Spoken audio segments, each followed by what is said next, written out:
عمران خان آج جیل میں اپنے لیے نہیں ہے بلکہ اس قوم کے لیے ہے۔ بہت آسان ہے نا کہ خاموشی اختیار کی جائے، بیٹھ جائیں، بدلے میں بہت کچھ مل رہا ہے،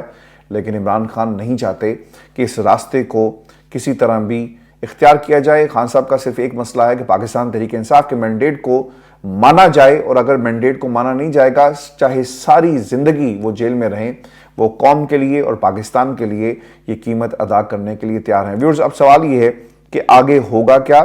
خان صاحب اور پاکستان تحریک انصاف پر سختی مزید بڑھے گی، مزید مقدمات جو ہیں وہ بنائے جائیں گے، پاکستان تحریک انصاف کا محاصرہ کیا جائے گا۔ لیکن میں اس پوری سچویشن کے اندر جو ہے نا ابھی بھی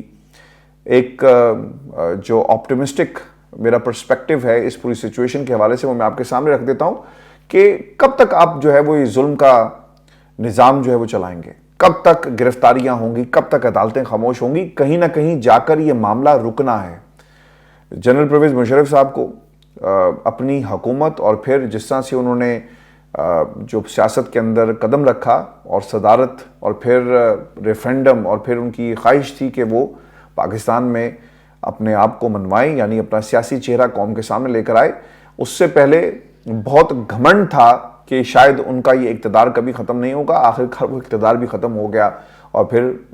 پاکستان کی عوام نے دوبارہ سے کنٹرول سنبھالا، یعنی سیاسی جماعتیں جو ہیں جمہوریت کے ذریعے وہ دوبارہ سے ایسی پوزیشن میں آ گئی جہاں پر انہوں نے جمہوریت کو بحال کیا۔ تو خان صاحب کا جیل سے باہر آنا یا نہ آنا، یقیناً یہ اس وقت تک خان صاحب ڈیل نہیں کریں گے جب تک تحریک انصاف کے مینڈیٹ کو قبول نہیں کیا جاتا۔ اور ویورز، آپ کو یہ بھی خبر دے دیں کہ علی امین گنڈا پور کو الیکشن کمیشن آف پاکستان کی طرف سے نوٹسز جاری کیے گئے، اور یہ نوٹسز ایسے وقت میں ہوئے جب علی امین گنڈا پور جو ہیں وہ وفاق پر تابڑ توڑ حملے کر رہے ہیں۔ ٹیکس کی ادائیگی کا معاملہ ہو، چیف سیکرٹری کے تبادلے کا معاملہ ہو، اپنی مرضی کے چیف سیکرٹری کو لانے کی بات کی گئی ہو، اور آپ کو یہ بھی یاد رکھنا ہے کہ اب سے 2 دن پہلے علی امین گنڈا پور نے پاکستان تحریک انصاف کا ایک بہت بڑا اور کامیاب جلسہ جو ہے وہ کے پی میں کیا، اور وہاں سے جو پیغام آیا کہ ہم اپنے مینڈیٹ چوروں کے خلاف جو ہے اعلان جنگ بھی کریں گے، اور جب ضرورت پڑی وفاق سے اپنا حق بھی چھین کر لیں گے۔ ویورز، عام طور پر یہ تاثر تھا کہ پاکستان تحریک انصاف کے پی میں بیٹھ کر وفاق اور باقی دیگر جتنے بھی سیاسی محاذ ہیں یہاں سے جنگ لڑے گی، اور وہ تمام لوگ جو مرکز میں بیٹھ کر سیاست نہیں کر سکتے، اس وقت روپوش ہیں، وہ لوگ جو پنجاب میں اگر باہر نکلیں گے تو انہیں پکڑ لیا جائے گا، روپوش ہیں، ان کا ہوم گراؤنڈ ہوگا کے پی، جہاں سے پاکستان تحریک انصاف جو ہے اپنا عوامی مینڈیٹ چرانے کا یہ مقدمہ لڑے گا۔ اور الیکشن کمیشن آف پاکستان نے علی امین گنڈا پور کو نوٹس جاری کر کے یہ پیغام دے دیا ہے کہ ابھی ہم ایک اور پاکستان تحریک انصاف کے خلاف جو ہے وہ فیصلہ دینے جا رہے ہیں۔ آپ نے اس کی ٹائمنگ کو یاد رکھنا ہے، جب علی امین گنڈا پور کے خلاف جو ہے نون لیگ اور دیگر جماعتیں جو ہیں وہ تحفظات کا اظہار کر رہی تھی، بلکہ ان کے قبیلے کے جو صحافی ہیں وہ بھی ان پر تنقید کر رہے ہیں کہ ہمیں انہیں دیکھ کر جو ہے وہ خوف آتا ہے۔ ویورز، جو سب سے اہم نقطہ ہے اس پورے ایپیسوڈ کے اندر اور جو انہونی ہوئی ہے، آپ کو یاد ہے کہ فضل الرحمان صاحب کے پاس اسد کیسر صاحب اور دیگر لوگ جو ہیں بڑی شان کے ساتھ چل کر گئے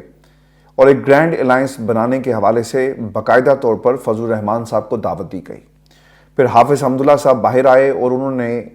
ٹی وی کیمروں کے سامنے یہ کہا کہ جناب ہم گرینڈ الائنس ضرور بنائیں گے، دھاندلی ہوئی ہے، یہ لوگ چل کر آئے، ہم ان کا احترام کرتے ہیں، اور یقیناً ہم پورے ملک کے اندر احتجاج بھی کریں گے، اور جو ووٹ چور ہیں، جو مینڈیٹ چور ہیں، انہیں بے نقاب کریں گے، اور ہم اپنا حق لے کر رہیں گے۔ یہ سب کچھ جو ہے وہ کہا گیا، لیکن ویورز اس کے بعد کیا ہوا؟ آج ذرا غور کریں، درخواست گزار ہے کون جس کی درخواست کے اوپر علی امین گنڈا پور کو یہ نوٹس جو ہے وہ جاری کیا گیا ہے؟ ویورز، علی امین گنڈا پور کو نوٹس جمعیت علماء اسلام فے یعنی فضل الرحمان صاحب کے گروپ کے محمد کفیل کی درخواست پر یہ جاری ہوا ہے، جو ڈسٹرکٹ الیکشن کمشنر کے توسط سے سابق وفاقی وزیر کو جاری کیا گیا ہے۔ درخواست گزار کے مطابق یہ سنتے جائیں اور آپ کو پتہ چل جائے گا کہ پاکستان تحریک انصاف جو ہے وہ گرینڈ الائنس بنانے کی بات کر رہی تھی، لیکن ان کے خلاف جو ہے اب فضل الرحمان صاحب کی پارٹی نے ایک ایکشن لیا، یا پھر اپنی اصلیت دکھا دی۔ میں تو یہی کہوں گا کیونکہ ان کے چل کے جانے سے یہ پیغام کہیں اور دے رہے تھے کہ اگر تم نے ہماری بات نہ مانی تو دیکھو ہم تمہارے ساتھ کیا کرتے ہیں۔ دیکھیں ان کی جو کوشش تھی اور کاوش جو ہے نا وہ سفل ہو گئی ہے، کیونکہ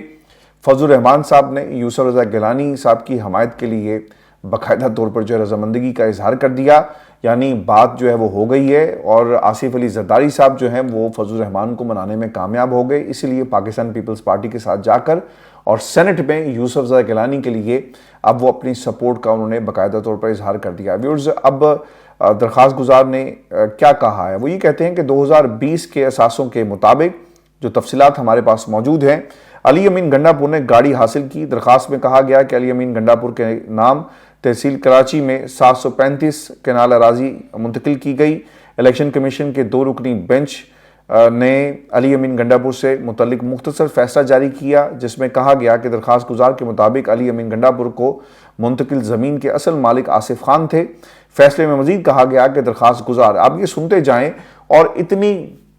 انفارمیشن نکال کر، یعنی اتنے برس گزر جانے کے بعد، یعنی 2020 کا یہ کیس ہے، آپ نے 2024 میں یہ معاملہ کاغذات نکالے۔ علی ظفر صاحب بھی عمران خان کے مقابلے کے کیس کے اندر یہ نقطہ اٹھا چکے، اور آج آپ اسے بنیاد بنا کر اب اس کیس پہ کو چلا رہے ہیں، اور دوسری طرف الیکشن کمیشن آف پاکستان نے یہ نوٹس جو ہے وہ جاری کر دیا ہے۔ اگر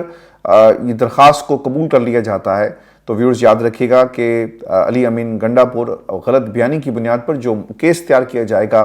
وہ اپنی صوبائی اسمبلی کی نشست کے اہل جو ہیں وہ نہیں رہیں گے، اور انہیں وزارت اعلیٰ سے فارغ کر دیا جائے گا۔ ویورز، اس میں کچھ چیزیں میں آپ کے سامنے رکھ دیتا ہوں،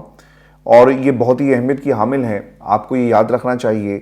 کہ الیکشن اگر یہ کرتا ہے، الیکشن کمیشن اگر یہی اقدام اور یہی فیصلہ کرتا ہے تو الیکشن کمیشن کا کردار آبویسلی ایک ویلن جیسا ہوگا، لیکن پاکستان تحریک انصاف جو ہے کہاں پر کھڑی ہوگی؟ کہیں کچھ نہیں ہوگا، ایک جائے گا دوسرا آئے گا، کیونکہ اب یہ جو لشکر ہے پاکستان تحریک انصاف کا یہ بڑے سے بڑا ہوتا جا رہا ہے۔ ایک 2/3 اکثریت کے پی کے اندر آپ کے پاس موجود ہے۔ اگر آپ نے انہیں نااہل بھی کر دیا تو یہ ایکٹیو سیاست میں پھر بھی رہیں گے، لیکن آپ سیاست سے مائنس نہیں کر سکیں گے۔ آپ نے تو عمران خان کو جیل میں پھینک دیا۔ خان صاحب روز صبح اٹھ کر اخبارات پڑھتے ہیں، پی ٹی وی دیکھتے ہیں، اور پھر وہاں پر جو خبریں چل رہی ہوتی ہیں ان میں عمران خان کا نام اگر نہ بھی آئے، لیکن عمران خان کی سیاست اور عمران خان کی جو اپوزیشن ہے آپ کو اس کی جھلک جو ہے وہ ضرور نظر آئے گی۔ ویورز، آج ایک دوسری بھی انہونی ہوئی ہے، اور آپ کو یاد ہے نا کہ ماضی میں بھی مس انفارمیشن، لیک آف کمیونیکیشن، اور عمران خان کا جب اپنے پارٹی کے جتنے بھی قائدین ہیں ان سے رابطہ منقطع ہو جاتا ہے نا تو پھر لوگ سولو فلائٹ لیتے ہیں، اور اسی طرح کی ایک سولو فلائٹ ہم نے علی ظفر صاحب کو لیتے ہوئے ایک ٹیلی ویژن پروگرام میں دیکھا۔ انہوں نے نا ایک تو 3 نکاتی جو مفاہمتی فارمولہ یہ پیش کر دیا ہے۔ اب سوال یہ پیدا ہوتا ہے کہ علی ظفر صاحب کے پاس کیا کوئی مینڈیٹ موجود ہے؟ بیرسٹر گوہر پارٹی کے چیئرمین ہیں، دیگر قائدین بھی موجود ہیں، کیا انہیں آن بورڈ لیا گیا تھا؟ کیونکہ اس 3 نکاتی جو مفاہمتی فارمولہ ہے اس میں بہت سارے سکم موجود ہیں۔ مثال کے طور پر وہ یہ کہتے ہیں کہ جناب کہ الیکشن 2024 کے 10 متنازع حلقوں کا آڈٹ کرایا جائے۔ اچھا، پھر انہوں نے یہ بھی کہا کہ خواتین کی جو گرفتار خواتین ہیں تحریک انصاف کی ان کو رہا کیا جائے، اور ہمیں احتجاج کی اجازت دی جائے۔ اب ذرا غور کیجئے گا کہ آپ نے 3 شرائط جو ہیں وہ پیش کر دی، اور ان 3 شرائط میں یعنی جو مفاہمتی فارمولہ تھا وہ علی ظفر صاحب نے جو پیش کیا ہے یہ کس طرح ایک غلط فارمولہ ہے، اور میں یہ سمجھتا ہوں کہ جب مس انفارمیشن اور جو لیک آف کمیونیکیشن ہے اس کی وجہ سے یہ 3 نکاتی فارمولہ جو سامنے آیا، اور وی ڈونٹ نو کہ پیچھے اس کے کیا ہو رہا ہے اور کیا سوچ کار فرما ہے۔ ویورز، آپ کو یہ یاد رکھنا چاہیے کہ علی ظفر صاحب پارٹی کے چیئرمین نہیں ہیں، اپوزیشن لیڈر نہیں ہیں، ان کے پاس یہ مینڈیٹ کس نے انہیں دیا کہ وہ چیئرمین عمران خان، بیرسٹر گوہر یا بانی پی ٹی آئی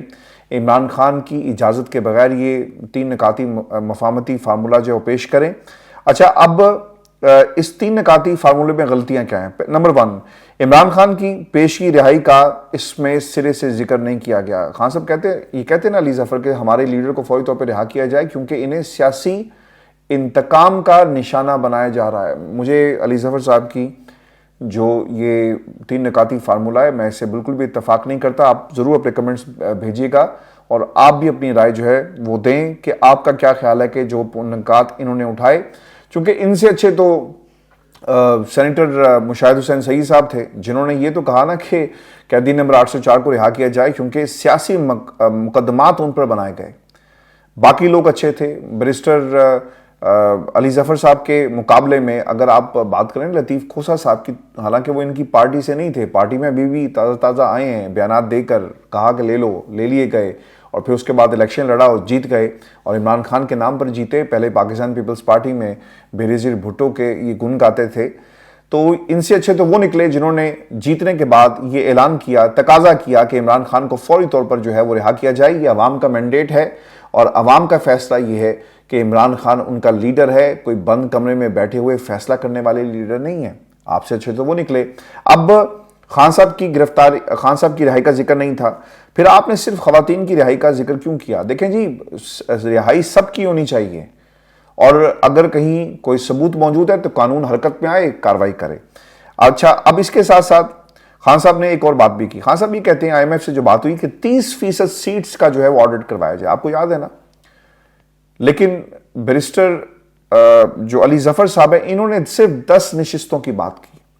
اور وہ یہ کہتے ہیں کہ جناب ان 10 نشستوں پر ہمارا جو مینڈیٹ ہے وہ چوری ہوا۔ بھائی اس سے زیادہ ہوا ہے، آپ نے 10 نشستوں کی بات کر کے پاکستان تحریک انصاف کو ایک سٹیپ پیچھے دھکیلنے کی کوشش کی ہے، حالانکہ ایسا ہوگا نہیں۔ یہاں پر لوگ چھوڑ کر چلے گئے، پریس کانفرنسز کر لی، ان کی پریس کانفرنسز اور بشرا بی بی اور دیگر لوگوں کے خلاف جو باتیں کی گئی، ان کی پریس کانفرنسز سے فرق نہیں پڑا، تو آپ کے اس بیان سے کیا فرق پڑے گا؟ لیکن آپ کو ضرور ایک مینڈیٹ لے کر یہ بات کرنا چاہیے تھی جو آپ نے، مجھے یقین ہے کہ آپ کے پاس مینڈیٹ جو ہے موجود نہیں تھا، یہ سولو فلائٹ تھی، اور یہی جو ہے کچھ طاقتیں چاہتی ہیں کہ سولو فلائٹس ہو، کنفیوژن کریٹ ہو، لوگ جو ہے آپس میں لڑیں اور پھر ہم اپنے مقاصد کو جو ہے وہ حاصل کر سکیں، یعنی ڈیوائڈ اینڈ رول کی بات جو ہے وہ ہمیں زیادہ اس پورے بیان کے اندر جو ہے وہ نظر آ رہی ہے، یعنی یہ رزلٹ ہے اس ڈیوائڈ اینڈ رول کا جس کی کوشش کی گئی۔ ملاقات نہیں ہوگی، لوگ جا کر نہیں عمران خان کو ملیں گے۔ اچھا جی، اب پی ٹی آئی احتجاج کرنے کی شرط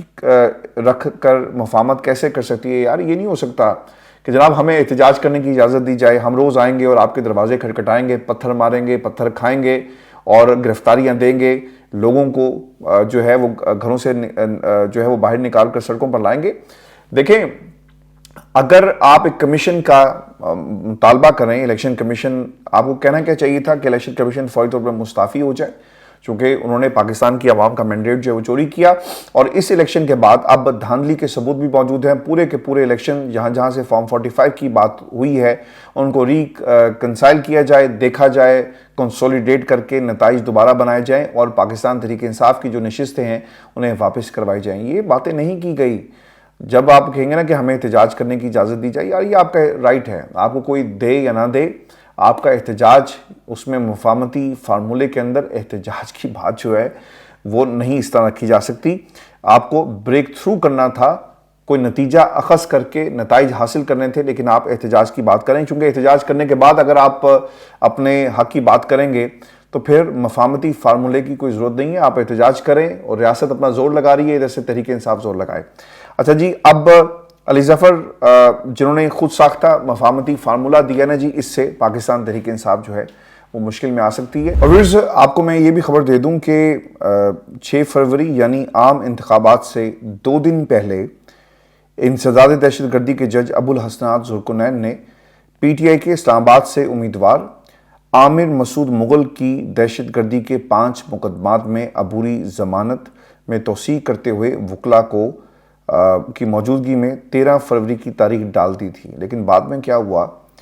کہ معلوم ہوا کہ ایک مقدمے میں درخواست ضمانت کو مسترد کر دیا گیا۔ مدعا یہ ہے کہ انہوں نے کہا کہ آپ جائیں، آپ کی ضمانت میں ہم توسیع کرتے ہیں، لیکن پیچھے سے واردات یہ ڈالی گئی کہ ایک مقدمے میں ضمانت جو ہے منسوخ ہو گئی۔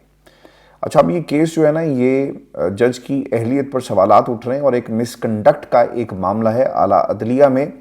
اور اعلیٰ عدلیہ اب اس کے اوپر ایکشن لے گی، کیونکہ باقاعدہ طور پر اسلام آباد ہائی کورٹ نے یہ ریمارکس جو ہیں وہ دیے ہیں۔ ویورز، عامر مغل نے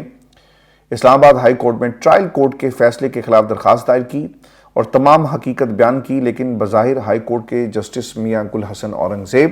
اور جسٹس ارباب محمد طاہر پر مشتمل 2 رکنی بینچ یہ بات تسلیم کرنے کو تیار نہیں۔ اچھا، اب انہوں نے کیا کہا، میں آپ کے سامنے ایک چھوٹی سی ٹائم لائن جو ہے اس پروسیڈنگ کی رکھ دیتا ہوں۔ اچھا جی، اب ہوا یہ جی کہ ہائی کورٹ کے ججز نے مزید تصدیق کے لیے جو سوال اٹھایا ہے، کیونکہ عامر مغل کے وکلاء نے بیان حلفی طلب کیے، وکلاء نے وہ بھی جمع کرا دی، اور آج مقدمہ تفتیشی افسر اور پروسیکیوٹر نے بھی اسلام آباد ہائی کورٹ میں تسلیم کر لیا کہ جج ابو الحسنات ذوالقرنین نے وکلاء کی موجودگی میں آئندہ تاریخ 13 فروری دی تھی، لیکن پھر بعد میں درخواست ضمانت جو ہے اسے مسترد کر دیا۔ اچھا، اب اس کے اندر نا جو اگر کوئی مس کنڈکٹ کا ایلیمنٹ پایا جاتا ہے تو اس پر انہوں نے کیا کہا، وہ یہ کہتے ہیں کہ ہم یقیناً اس پر کارروائی کریں گے، اور دیکھنا یہ ہوگا کہ جو 5 مقدمات جس کا آپ ذکر کر رہے ہیں ان کے آرڈرز میں لکھا کیا گیا۔ اب یہ معاملہ سپریم ہائی کورٹ کے اندر موجود ہے، اور دیکھنا یہ ہوگا کہ یہ جو مس کنڈکٹ کا معاملہ ہے جج ابو الحسنات کے حوالے سے، اگر یہ ثابت ہو گیا نا تو پھر اس کے ساتھ ساتھ مزید کیسز جو عمران خان کے خلاف اور پھر جو فیصلہ انہوں نے دیا تھا خان صاحب کے خلاف، اس کے اوپر بھی ایک راستہ جو ہے وہ نکل سکتا ہے، کیونکہ ایک جج جب مس کنڈکٹ کا مرتکب ہو جائے تو پھر ان کے فیصلوں کو بھی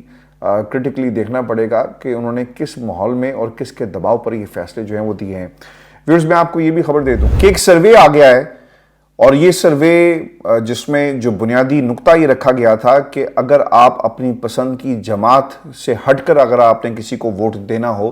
تو وہ جماعت کون سی ہوگی۔ یہ سروے پاکستان پیپلز پارٹی، پاکستان مسلم لیگ نون اور ایم کیو ایم کے جو لوگ ہیں ان کے درمیان یہ کروایا گیا، تو اس میں جو رائے سامنے آئی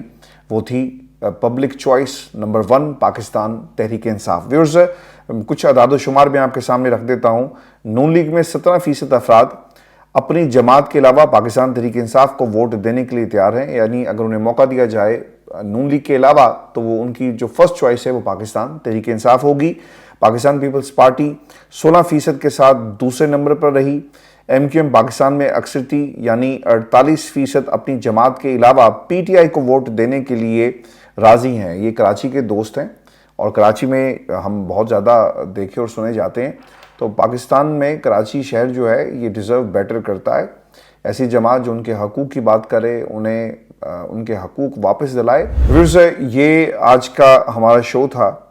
اگر ایم کیو ایم سے لوگ اتنے تنگ ہیں تو پہلے ہی آپ ایم کیو ایم کو کیوں ووٹ نہیں دیتے، اور آپ یہ اگر سمجھتے ہیں کہ ایم کیو ایم ان کے مسائل کا حل نہیں کر رہی، تو پھر ویورز جو تبدیلی عمران خان صاحب چاہتے تھے اس سروے کے مطابق وہ تبدیلی جو ہے وہ آ چکی ہے۔ یہ صرف پاکستان کی یوتھ کی آواز نہیں ہے، بلکہ دیگر جماعتوں سے بھی یہ آواز اٹھ رہی ہے۔ آپ نے اسے دبا کر رکھا ہوا ہے، لیکن بہت جلدی یہ ٹرانزیشن ہمیں تمام جماعتوں میں نظر آئے گی۔ پھر یہ شو تھا آج کا ہمارا، اپنے کمنٹ ضرور بھیجیے گا، چینل کو سبسکرائب کرنا مت بھولیں۔ اجازت دیجیے، اللہ نے کے بعد۔